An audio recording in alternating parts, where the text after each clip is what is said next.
Obra No Rumo do Mundo de Regeneração, de Divaldo Franco, pelo espírito Manuel Filomeno de Miranda. Capítulo 5. Esclarecimentos oportunos.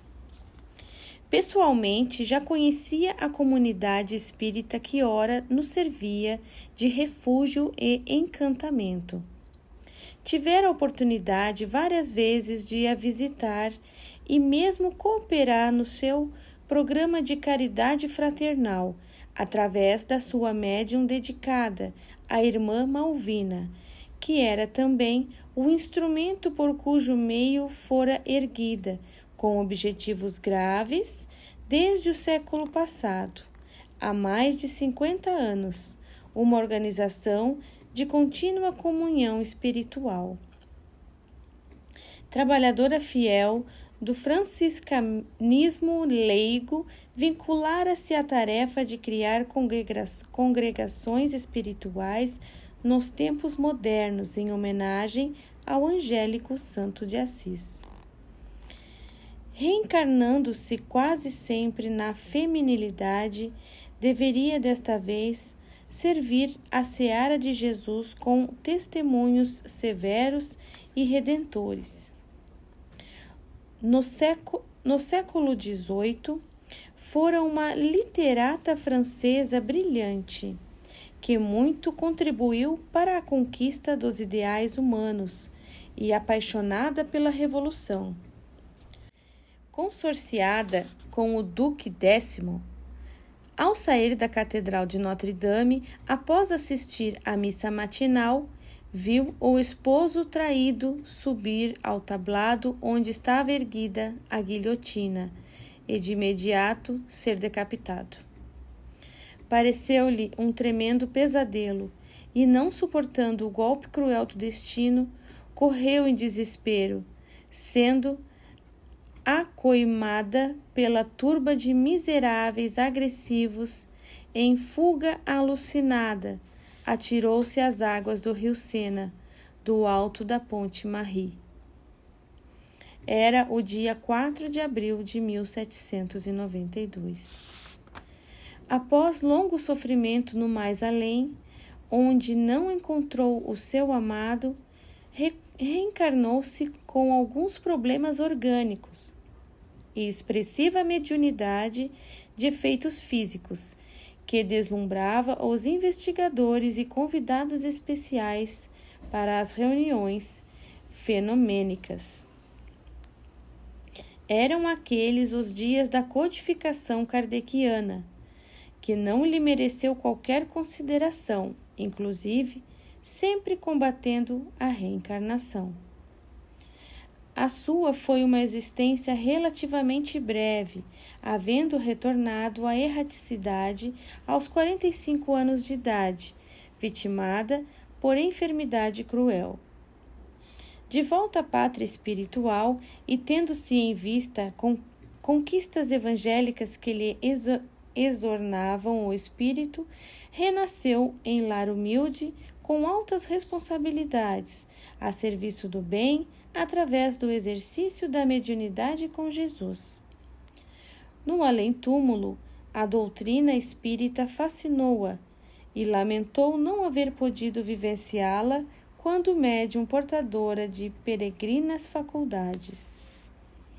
Interessou-se de tal modo que realizou cursos e terapias magnéticas para a empresa que deveria desenvolver na atualidade, sob algumas consequências do autocídio mediante a saúde oscilante. Por haver pertencido à Ordem das Clarissas no século XIII, ainda no período da iluminada existência da fundadora, sob cuja bondade viveu no monastério, foi escolhida para trabalhar na construção de uma nova Úmbria, onde o amor aos infelizes, aos desamparados, às criancinhas abandonadas, fosse a tônica, o objetivo básico de sua existência. Ao lado, bem se depreende da divulgação do Espiritismo. deveria reencontrar inimigos políticos poderosos do pretérito, que a crucificariam em difamações e suspeitas perversas, assim como adversários da fé religiosa que tentariam esmagá-la, com aflições de largo porte. De igual maneira, o poverello da Úmbria dar-lhe-ia assistência pessoal, a fim de que lograsse êxito na sua jornada redentora. A sua existência transcorria, pois, sob as bênçãos redentoras dos sofrimentos íntimos e mediante o trabalho intenso na mediunidade, tornando-se exemplo de fé e abnegação. Nos dias em que iniciávamos os nossos compromissos, encontramo-la debilitada e enferma, com doloroso diagnóstico de reumatismo infeccioso, que lhe causava dores contínuas e debilitantes. Concomitantemente, tendo-se em vista a psicosfera do planeta, era perseguida por espíritos odientos e que intentavam obstaculizar-se-lhe os labores da santificação. Passava horas sob o acúlio de dores acerbas e também padecia a interferência malsã dos adversários do bem. A todos, amigos e participantes da comunidade, causava espanto vê-la sofrer e, claro, nem todos os comentários eram edificantes, como sempre ocorre em situações de tal natureza. No entanto, resignada e otimista, mantinha-se fiel ao trabalho, sempre estimulando todos sem queixas e explicando serem dívidas que lhe pesavam na consciência e necessitavam de libertação. Com a nossa estada, havia-se organizado um programa de socorro espiritual para amenizar-lhe os testemunhos e participar da imensa revolução espiritual que se encontrava no clímax. Desde o mês de abril de 2004, entidades desencarnadas, adversárias do Cristo, declararam guerra ao seu nome, ameaçando tirá-lo do calendário humano. Uma campanha infeliz, muito bem organizada, fora deflagrada e os espíritas, por serem os cristãos modernos, através do Consolador que Jesus prometera e se encontrava na terra, seriam ferozmente combatidos, ao passo que governos com filosofias materialistas levantar-se-iam com os povos avassalados pela depravação para vulgarizá-lo e levá-lo aos palcos do ridículo e da zombaria de baixos níveis morais e sociais. Afirmavam que seriam uma guerra sem quartel nem misericórdias, e todos vimos, de um para outro momento, a figura histórica e humana de Jesus e dos seus serem levadas ao desdém e rebaixamento bem típico dos seus antagonistas. Em nome da liberdade de opinião, desencadeou-se uma perseguição incomum ao cristianismo, por ser o oponente à devassidão e à destruição da família, corrupção da juventude e vandalismo de natureza ético-moral. Assim sendo, foi assinalada uma reunião na sala mediúnica, na qual o irmão Gracindo, a nossa querida irmã e o nosso grupo estaríamos laborando em favor da paz e da implantação do Evangelho nos corações. No momento aprazado, reunimos-nos o grupo e os convidados sob a direção do administrador da comunidade para a tarefa especial. Havia um grande recolhimento interior quando, após a leitura de O Evangelho segundo o Espiritismo e a oração de abertura, foi trazido, por devotados assistentes espirituais, um indigitado ser deformado que tomou a organização mediúnica de nossa Malvina e, depois de esbravejar, interrogou o agressivo.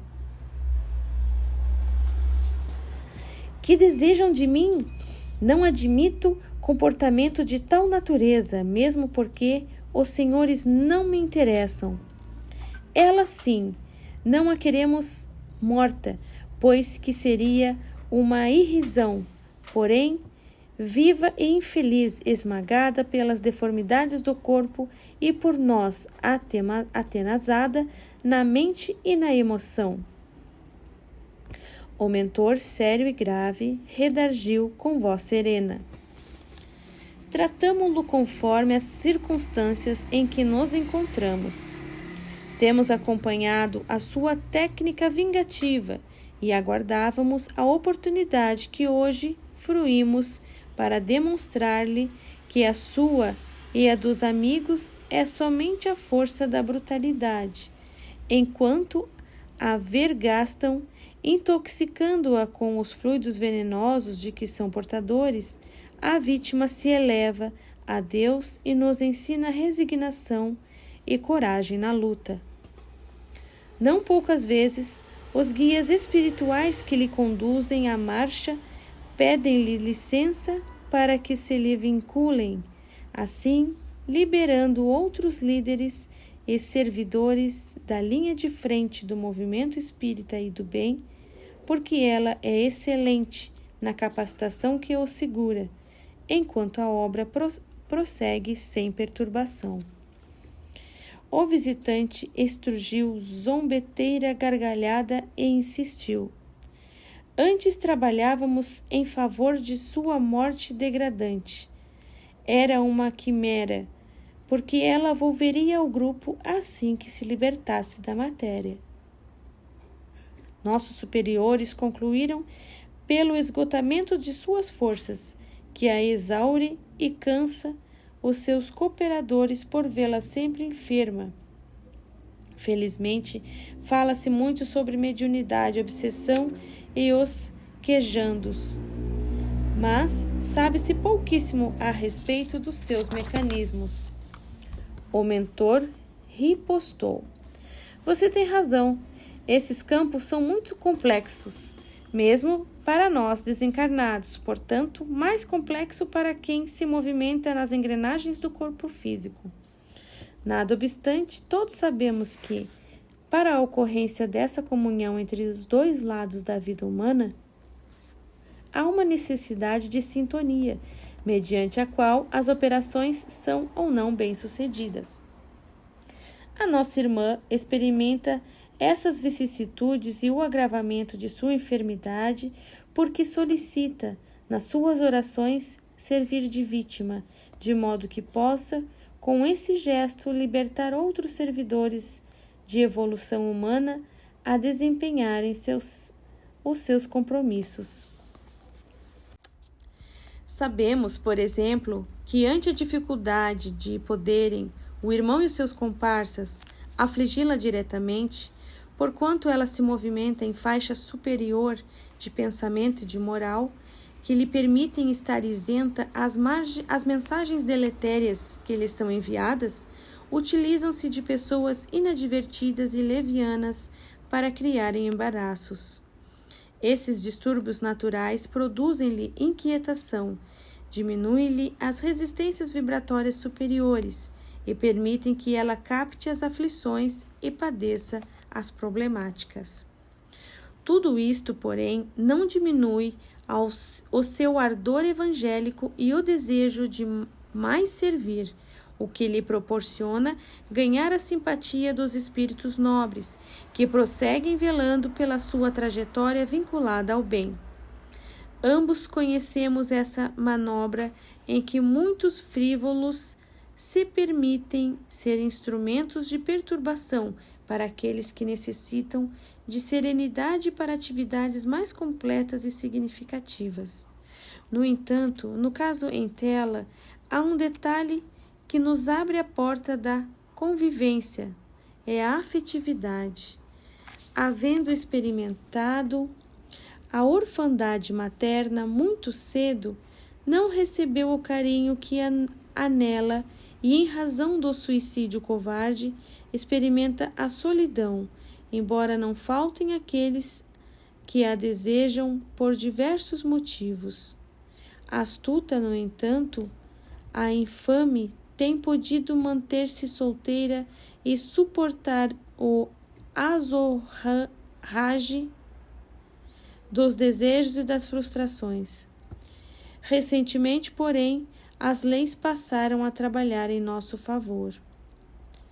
O indigitado sorriu misterioso e, não desejando ocultar os planos mefíticos de que estava investido, voltou à carga. O amor carnal é uma armadilha, mesmo para os mais hábeis indivíduos. Ela já tivera ocasião de reconhecer afetos e almas afins com as quais no passado manteve ardorosas convivências.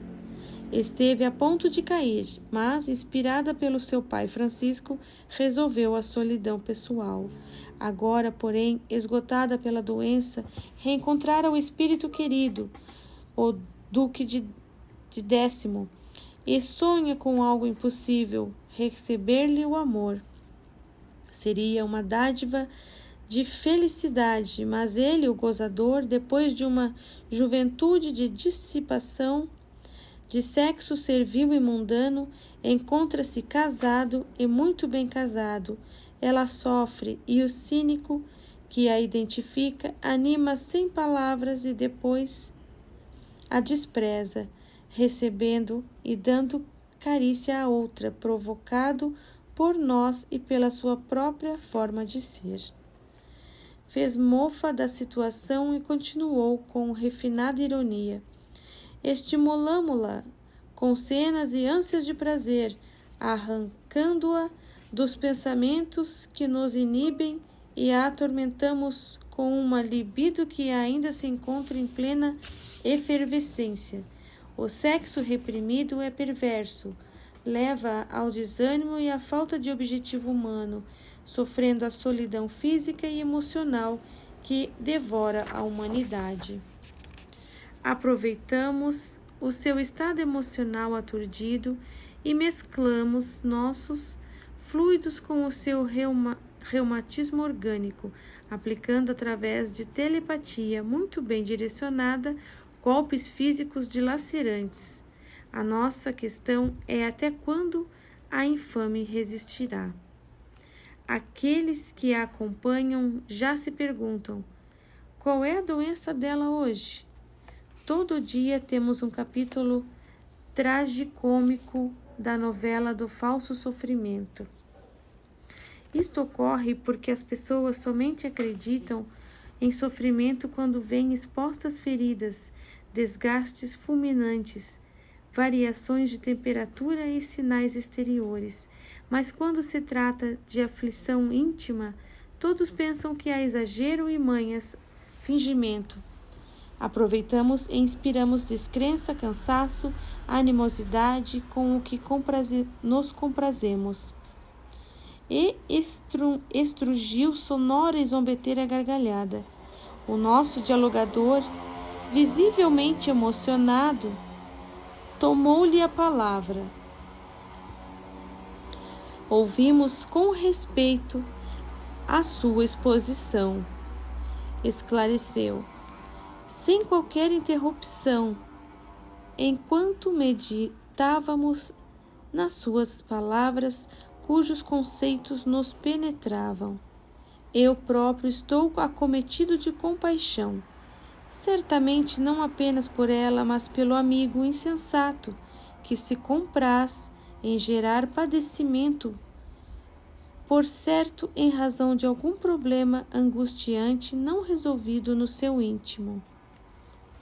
E me compadeço da sua infeliz decisão em gerar fortes aflições para o próprio futuro. As dores da nossa Malvina procedem e ela recupera-se bem. Sabe que são efeitos de conduta malsã, mas o amigo, ainda iludido nas incendiárias paixões do corpo físico e nos pesadelos de vingança, semeia cataclismos para o futuro do qual ninguém se exime. Deve haver um motivo pessoal de sua parte para ter aderido aos Vingadores, pois que, do contrário, não participaria de uma luta que não fosse sua. Naquele momento, o rosto da médium experimentou uma tremenda mudança, tornando-se verdadeira máscara de ódio, enquanto os olhos esbugalhados nas órbitas eliminavam torpes vibrações de cólera contra o orientador e tentava agredir a médium com socos, que foram impedidos de alcançar-lhe o corpo, graças à emissão de ondas de simpatia originadas do irmão Cláudio, técnico em produção de ondas vibratórias de saúde e de paz. Tentando expressar-se sem o conseguir, sacudia o corpo do instrumento mediúnico e irrompeu numa torrente de acusações. Esta miserável estava em Corinto em 1571, quando da Batalha de Lepanto. Eu pertencia então ao Império Otomano e fui convocado porque o nosso objetivo era a conquista da ilha de Chipre. Pessoalmente, eu vivia na cidade de Patras, no sudoeste da Grécia, e depois da batalha fui transformado em escravo dessa infame, que então, católica, maltratou-me até a morte por exaustão. Reinava o Papa Pio V, que venceu a batalha graças ao comando de Dom Juan de Áustria, naquele terrível dia 7 de outubro de 1571. A matança foi tão grande de ambos os lados que as águas do Golfo ficaram vermelhas, como nunca se vira antes.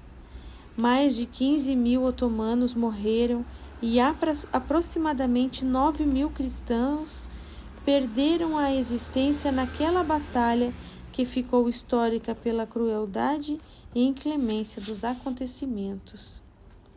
Desde então, temo-nos reencontrado uma outra vez, e a miserável sempre me escapa.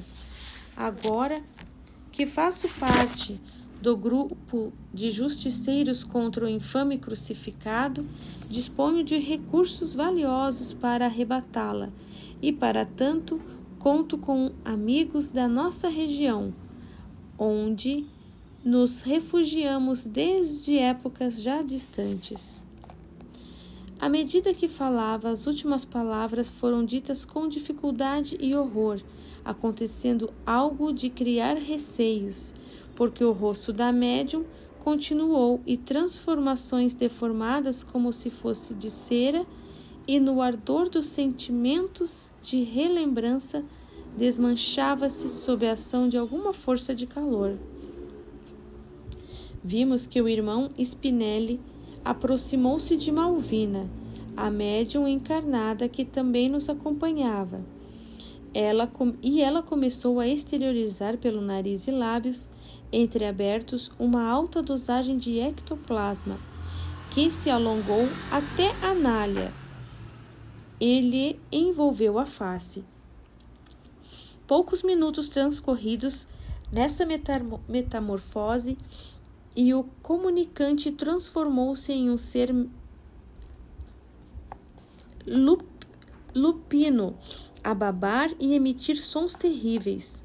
Odores pútridos de cadáveres invadiram a sala e vimos levantar-se diversos espíritos em estado lamentável de decomposição, como se nos encontrássemos num cemitério e eles saíssem das sepulturas em sombras, compondo um bando macabro de gênios do mal, sob o comando da entidade comunicante, que lhes gritava expressões para nós incompreensíveis, como se nos devessem agredir.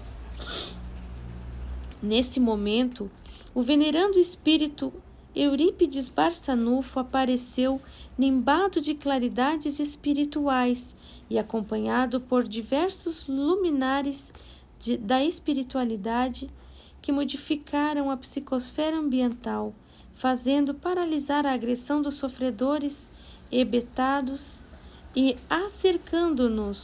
acercando-se do chefe em loucura, falou-lhe docemente sobre Jesus, explicando que o mestre o buscava desde há muito tempo e que aquele era o momento preparado para o seu retorno ao rebanho. Era constrangedora a cena em que a luz do amor envolvia o alucinado, perispiritualmente degenerado, agora voltando à forma humana de que se utilizava, porque a perdera antes e sabia manipular as diversas manifestações. Você, como todos nós, expôs o apóstolo sacramentano, somos filhos de Deus, que nunca nos abandona e que nos entregou a Jesus para conduzir-nos docemente ao seu rebanho. Naquele estado, passou a chorar em forma de urros, no que foi acompanhado pela malta imensa de escravos mentais obsidiados pelas suas forças maléficas. Jesus é sempre amor e misericórdia, prosseguiu Eurípides, que compreende a fraqueza do barro orgânico das reencarnações envoltas em orgulho e despautério, responsáveis pela fraqueza moral de todos nós. Tem bom ânimo e recupera o tempo perdido. A partir de agora, nesse reduto de socorro erguido em seu nome, para que recomeces o processo de evolução interrompido pelo ódio e desejo nefando de vingança. Vimos entrar um venerável espírito que nos evocava os rabinos terrestres, e, parecendo atender o pensamento de Eurípides, distendeu os braços ao comunicante combalido e o deslindou dos fluidos da médium, conduzindo a alguma sinagoga espiritual, onde recomeçaria a sua trajetória de redenção. Ato contínuo, espíritos auxiliadores que se encontravam na sala recolheram com carinho os espectros atoleimados que gritavam e choravam dolorosamente. Eu me encontrava em profunda concentração, como todos os demais, porquanto jamais tivera oportunidade de participar de alguma experiência daquele porte. Esse mundo estranho e sublime da imortalidade ensejava-nos mais uma vez fenômenos totalmente inesperados e estranhos ao nosso comportamento diuturno. O diretor, após breves considerações e passes reconfortantes em Malvina, que recuperou a lucidez bastante abatida, algo ofegante, recompôs-se e a reunião foi encerrada, com oração comovente de gratidão aos céus por todos os sucessos daquela hora. A minha mente esfervilhava de interrogações que não podia apresentar naquele momento, contendo-me a dita de haver sido convidado a servir no anonimato, que a caridade nos impõe. Saímos em silêncio, demandando nossos aposentos, e cada qual retornou aos seus destinos. Desde a chegada à respeitável instituição, que notara uma particularidade especial, a presença de muitos espíritos dedicados ao bem, que foram na terra os inesquecíveis templários.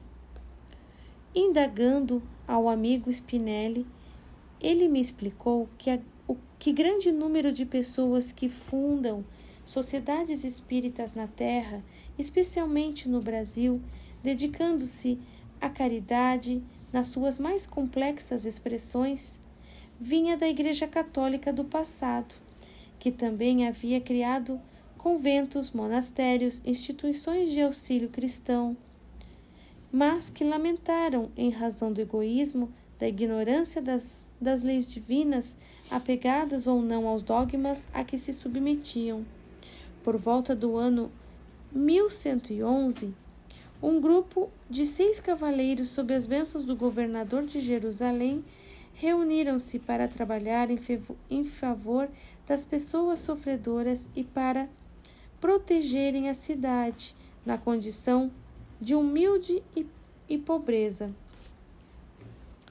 Posteriormente, por volta de 1128, foi apresentada no Concílio de Troyes a Ordem dos Pobres Cavaleiros de Cristo e do Templo de Salomão. Envolveram-se em diversas batalhas e eram constituídos por cavaleiros europeus e monges com formação militar. Foram poderosos, o que despertou inveja em alguns países, que passavam a temê-los e a persegui-los, qual ocorreu com Felipe IV da França, que os prendeu e mandou queimá-los vivos em 1307. Por sua vez, o Papa Clemente V resolveu dissolver a ordem, acusando os seus membros de perversões sexuais, feitiçarias e outras aberrações para a época. Foram queimados vivos e encerrada a ordem em 1312. Havia abusos do poder e da conduta, sem dúvida, em razão da ignorância histórica e da intolerância medieval, mas alguns eram profundamente devotados à causa do Cristo e à libertação de Jerusalém. Renasceram muitas vezes, tentando restaurar a fé, e na atualidade vemos muitos deles à frente de respeitáveis instituições de caridade iluminadas pelo Espiritismo e a verdadeira fé raciocinada. Outros permanecem no mais além, vinculados aos seus cômpares que estão no mundo e tornam-se protetores desses abençoados núcleos de amor que atendem com coragem, abnegação e renúncia. A sociedade na qual nos encontramos tem as suas raízes nas obras de São Francisco de Assis e de Hugo Piens, um dos fundadores da Ordem dos Templários. Eis porque o apoio dos templários desencarnados é muito grande, cooperando sempre que se faz necessário em favor da divulgação e vivência do Evangelho de Jesus.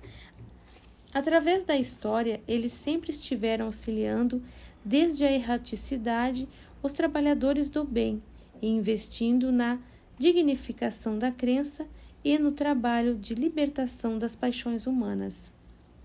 De maneira idêntica, organizações beneficentes da humanidade no passado continuam cooperando na Terra, especialmente neste momento muito grave da sociedade. A pandemia é muito mais séria do que pensam ou agem no planeta, explorando-a ou criando embaraços para a libertação dos seus males. Os descuidos e desrespeitos aos cuidados estabelecidos para evitar a contaminação têm aumentado os prejuízos causados e surgem ameaças para a intemporalidade de seu término. Não serão através das atribulações e malversações morais das políticas, as notícias mentirosas e assustadoras que a humanidade voltará ao seu ritmo equilibrado de existência.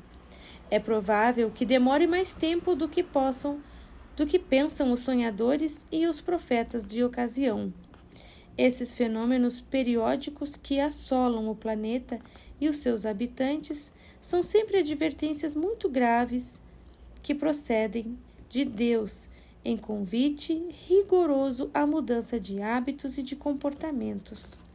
Aqui estamos na linha de trabalho com os companheiros terrestres, porque o amor de nosso Pai nunca nos permite a solidão nem o abandono. No entanto, é necessário que haja uma correspondência de sintonia e de dever, sem os sonhos mirabolantes de milagres e de vitórias sem lutas. Cuidemos de estar atentos. Amanhece.